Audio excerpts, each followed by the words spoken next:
that in the recording studio world, nothing is for certain, especially if you're working producing an artist. That artist is likely to have a big personality.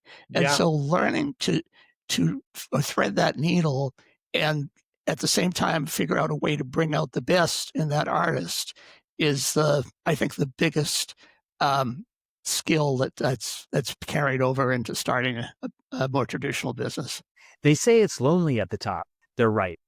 But you don't have to scale your company alone. Welcome to the Scaling CEO. I'm Glenn Gow, the CEO Success Coach. On this podcast, I sit down with top performing CEOs to uncover the hidden patterns and frameworks behind their success so you can avoid common pitfalls and accelerate your company's growth. Now, on to the show.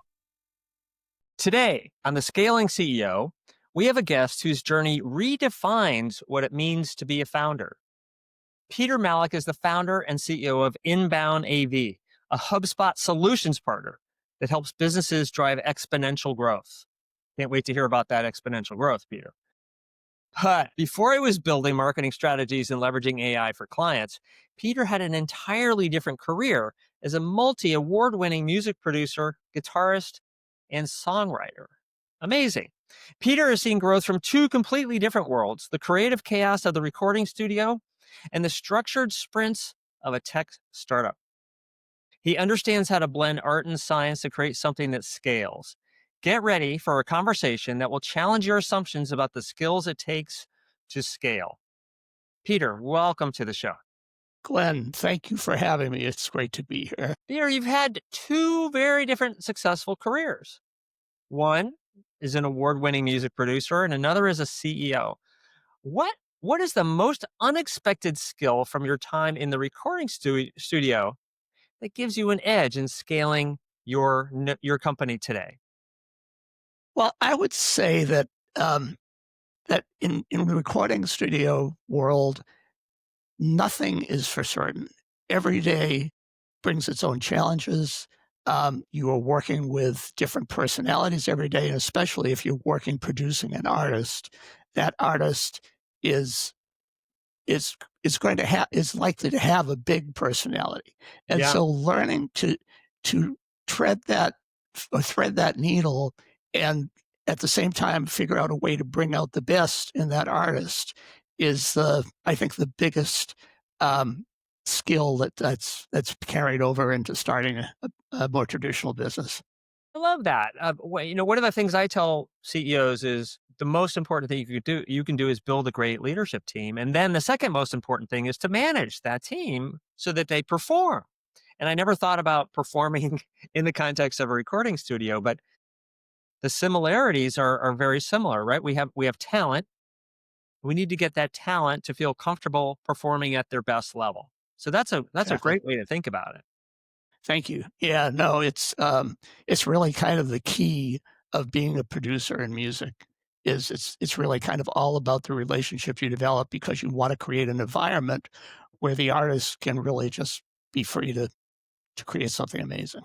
Wow. Well, I'm going to start letting CEOs that I work with know that they're actually producers, thanks to Peter's insight. Exactly.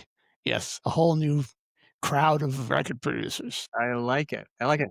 Now, you have founded several companies, and looking back at that journey, what's the one scaling insight you gained that if you knew it earlier would have saved you months of pain and struggle?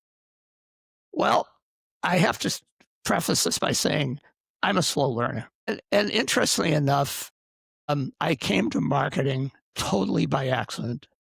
Really? Somebody from the music industry who I'd known for 10 years was like, at a time where I didn't have a lot of work coming in as a producer, said, "Hey, why don't you come and work here?"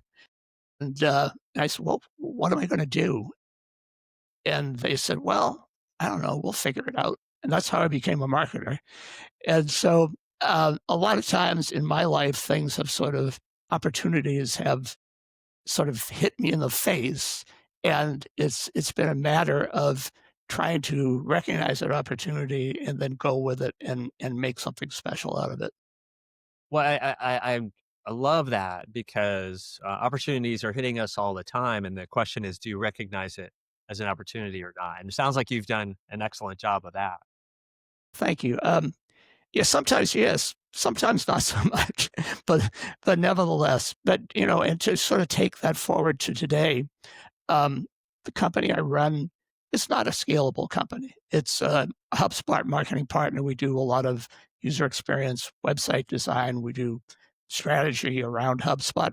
But we also have a system architect who is just a brilliant guy. He's been building stuff for 20 years.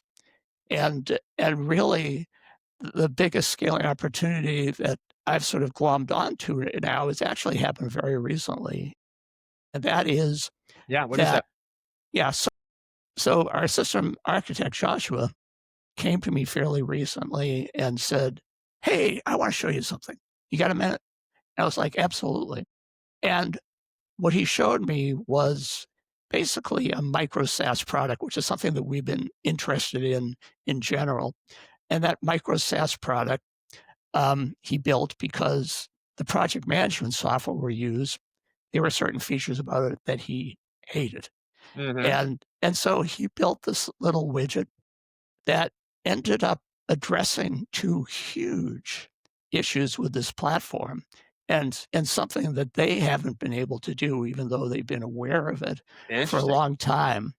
And he showed it to me, and my mind was blown. I mean, it's almost kind of like, the origin story of Slack, except I don't Yeah. think this product has the potential to get to where Slack is, but nevertheless, I'll take whatever scaling happens with it.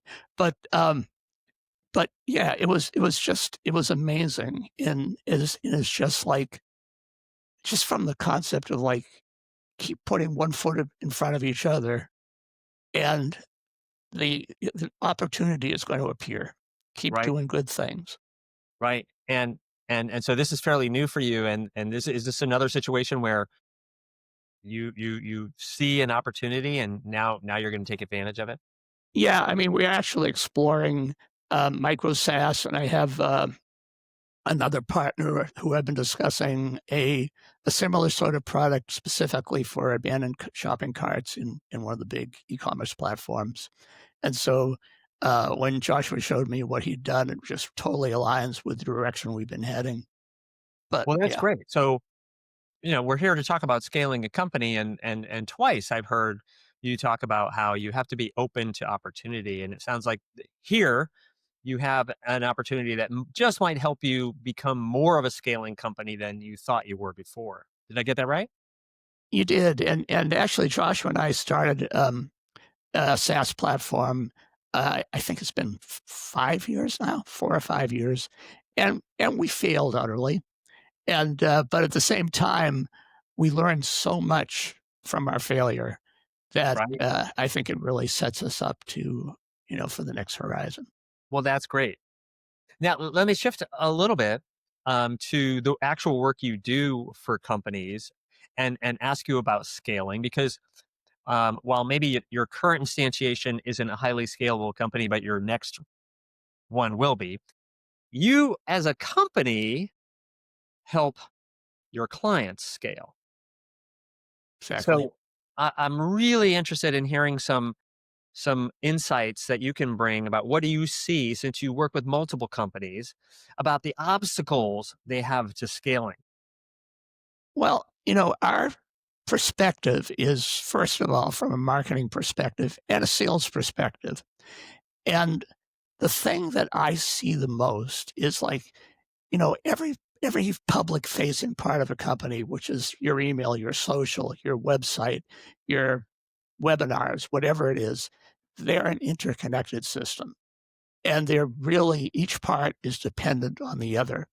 And so I see the biggest impediment right now is that in that interconnected system, if let's take an example of using sales, you might spend a lot of money for a paid ad campaign. And that paid ad campaign, maybe you've tweaked the paid ad campaign where it's getting great results, you're getting a great click through rate. The next thing that happens is somebody is going to land on a landing page. So that landing page could either continue somebody down the funnel or just sort of repel them because they're not seeing a clear message and they're like, I'm done with this. And literally, it can make the difference between a decent conversion rate on the landing page, which is probably setting up a meeting or a number of other things, and like a disastrous return. And so each step along the way, and from there, it's the meeting itself, it's the sales process, it's following up with sometimes automated, sometimes personal email content, etc. Each of those steps is an opportunity for success and an opportunity for failure too. So I find that companies don't look at that whole ecosystem and how important each step is. They might look at like, well, this step, I think we're doing a pretty good job, but but there is no step that's not going to have an enormous impact on the results and consequently the potential for you to grow. So it sounds like there are opportunities in every element of the marketing funnel. And we need to look at each of those carefully to make sure that we're optimizing where we can. And you're saying companies don't really do that as often as you think they should. Yeah, I think there are some that are unaware of it. There are companies who, you know, uh, multinational corporations, mega corporations, who have tons of talent, but even then, you'll find that one step that's kind of a customer experience fail, and that colors the whole experience. So it's key in today's world, in today's digital world, to make every step along the journey pristine, a pristine experience for whether it's Well, a I like customer. the yeah, I like the phrase the customer experience fail. Uh, um, if we're aware of those failure points, we're going to address those. We're going to be all over those, but maybe we're just not as in tune with those as we should be. So let me move on to a different question. Some advice for other CEOs who are listening, Peter. So let's assume there's a CEO listening right now who feels like they're hitting a wall and their company is stalled. So besides what we just talked about, in your experience helping businesses overcome obstacles, what's the first most critical thing you would tell them to do? Well, I think it's the first step is to identify that they have hit a wall. Huh? And then I think that the general next step is to find a fresh set of eyes who has the skills and talent to recognize what the problem is and create a solution. I think Inter- it's very, very difficult when we're in our seat, and it certainly applies to me, that figuring out exactly what's going wrong is not so easy. No, no. I call it the staring at the bark of the tree all day long. You're the CEO and you're staring at the bark of the tree, and somebody who isn't you can say, "Hey, Peter, that might not even be the right tree. Let's step back and let me help you look at this from a more Exactly. holistic way." So I've seen the same thing. Um, so on a related topic, so if we look back at your history and you drove industry leading growth for companies like Disney and Blizzard, scaling isn't a single event. What was the critical lever you pulled that truly ignited growth? And how did you identify that lever in the first place? All right, that is a really good question. Um, I I think it really comes from getting into the mind of the company. Hmm. And again, it sort of circles back to what we were just talking about, is to identify where the impediment for growth is. And I think, you you do the same sort of thing in many ways, right? I do, Yeah. but from a different angle. But yeah, that's Yeah. right. Yeah. And so that's what it really is. And it just really comes back to um, the willingness to explore, to be able to again take everything that you've seen and look at it from a 40,000-foot view, and then identify things that are going to help Hey, make the difference. that's great. That's great. I'm going to move on to our last topic here, All right. and that's AI. So, um, I wanna start a little bit broadly, and then we can go where it makes sense to go. So when I talk to CEOs, um, I tell them, that, look, there are three areas that you need to focus on at this stage of the world of AI.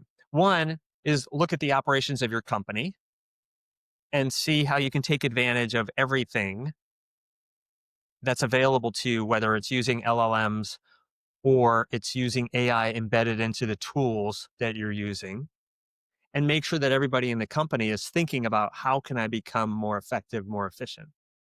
That's one. Step two is if you're a software company, not everybody's a software company who's listening, but if you're a software company, that is the one area that's creating the greatest impact, or AI is creating the greatest impact. And make sure you are double and tripling down on leveraging AI there. And then the third is how do you incorporate AI into what it is you're providing to your customer, whether it's a product or a service. So, in your world, given that you're providing both a product and a service, or you're helping a product become more effective, talk to me about AI and the role it's playing, and how CEOs should be thinking about it. So I think that, first of all, CEOs should be thinking about it in two different ways. Number one, it's reality, and ignoring it is folly, and it will come back to bite you. And I think pretty much every CEO is on board with that concept. And so, you definitely want to keep keep studying and keep thinking about how it can help in those three ways that you just described. And then on the other side, there are things happening in AI that are beyond our ability to deal with. For instance, hallucinations. And I don't know if, especially this is probably, I don't know, a month and a half, 2 months ago. We had wild hallucinations for doing just the most mundane task Right, from right. the LMs. And so obviously, if that can happen, it's not something that you can just say, yep, I'm going to build this product and let it go because, the downside can be enormous. My personal take on AI right now is, and we're actually building some HubSpot apps um, that don't change the world. They do specific things that some of them can actually be done in HubSpot, but this is a way to do it in one click. Okay. And some of them can't be done in HubSpot without some help. And so we're looking at it from an agentic AI perspective, where each agent does something very, very specific Hmm. that has a low likelihood of being affected by hallucinations. Hmm. And so in that way, our feeling is anyway, and I'd be curious to hear what if you agree, is that that's a very safe way to get use out of AI right today, is that there's a swarm of agents, they're all doing one thing, and the results you can count on, as long as obviously you've tested it and so forth.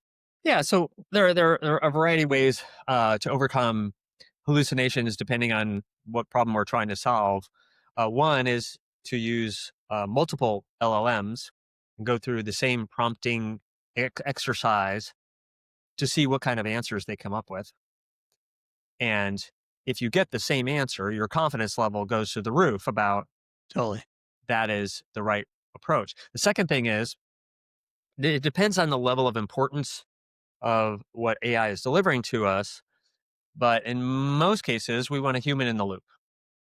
If we're trying to figure out how to spend money, let's say, on an advertising campaign, probably want a human in the loop when an AI makes a suggestion, and we want to scratch our head and say, well, where did that come from, and can we validate that? Now, the third issue around hallucinations I find very fascinating, and that is with hallucinations that I haven't heard any company uh, in the um, in the LLM world talk about hallucinations actually going away. The question is an LLM with hallucinations better than a human who also has hallucinations, or said another way, makes mistakes. And that's a critical measurement. Is the AI better than the human? Doesn't have to be perfect. Not in all cases. Certain things, handling the nuclear codes, it needs to be perfect. But when we're talking about scoring a lead, doesn't have to be perfect, just has to be better than a human. Yeah, no, I totally hear what you're saying. And at the same time, I think there are certain um, functions, like for instance, putting together an email that's sent out as an automated response. Really, it needs to be right because I don't know about you, but when I get this email about something that, like, hey, I bet you're doing great at this audio video business that you have. It's like, okay, I'm done. You Yeah. know, Yeah. so Yeah. so That- that's something that a human being's not going to do. And so how do we be sure to eliminate those things that could really be very harmful? Well, it sounds like you're adding a lot of value for your clients, and AI is just part of the picture. AI is definitely a big part of the picture. Excellent. Thank you. Anything else, Peter, you want to talk about here on the topic of AI, or we'll wrap up? All right, well, you could talk about my favorite records, but probably not the venue to do that. But I just want to say, Glenn, it's been great to reconnect with you, and I've really enjoyed it. Fantastic. And thank you for sharing your insights on how to scale, Peter. Really appreciate that. Absolutely. Okay. Thank Bye you. bye now. Bye. That was wonderful.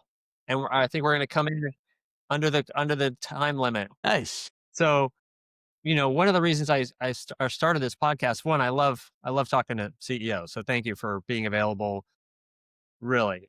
Um, and also, I'm always looking to feature other amazing CEOs. So if there's anyone you think about going forward, let me know. Or if ever you just want to chat, Peter, just follow up with me. I'm happy to chat with you about whatever comes up in your world. Awesome. And same here. Okay. All Door right. is always open. All right. All right. Good luck to your wife. Do you want to stop the recording so it's fully uploaded? I thought I had. Oh. That's a wrap for today's episode of The Scaling CEO. If you found this valuable, be sure to like, subscribe, and share with a fellow CEO who could benefit. If you're listening on Apple or Spotify, please give us a quick rating as it really helps more people find the show. I'm Glenn Gow, the CEO Success Coach. See you next time for more proven strategies to grow your business and leadership.